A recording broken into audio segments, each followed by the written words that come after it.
আগেও সৌগত রায়ের পার্টি বলেছিল যে কোনো রকম সীমান্তের ওপারে গিয়ে মারা হয়নি, যখন সার্জিক্যাল স্ট্রাইক হয়েছিল। ভয়ঙ্করতম দিন গতকাল শিক্ষার উপরে যে ধরনের আক্রমণ রাজ্যের পুলিশের তরফ থেকে নেমে এসেছে, সেই আক্রমণ বর্বরচিত অসভ্য। সৌগত রায়কে আগামী দিনে আমাদের ড্রোন বা মিসাইলের সাথে বেঁধে ওপারে পাঠাতে হবে।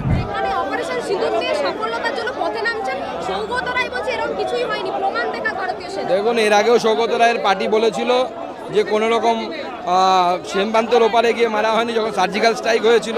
তো বারবার এদের এটা অভ্যেসে পরিণত হয়ে গেছে। আমার মনে হচ্ছে সৌগত রায়কে আগামী দিনে আমাদের ড্রোন বা মিসাইলের সাথে বেঁধে ওপারে পাঠাতে হবে, তাহলে উনি দেখে ফিরতে পারবেন যে কি হয়েছিল।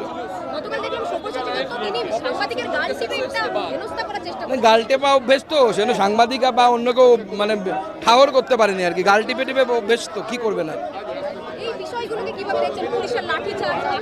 ভয়ঙ্করতম দিন গতকাল শিক্ষার উপরে যে ধরনের আক্রমণ রাজ্যের পুলিশের তরফ থেকে নেমে এসেছে, সেই আক্রমণ বর্বরচিত অসভ্য, এবং শিক্ষা ব্যবস্থার উপরে এই ধরনের আক্রমণ মেনে নেওয়া যায় না। বাংলা হান্টের আরো খবর দেখতে নজর রাখুন। বাংলা খবর মানেই বাংলা হান্ট।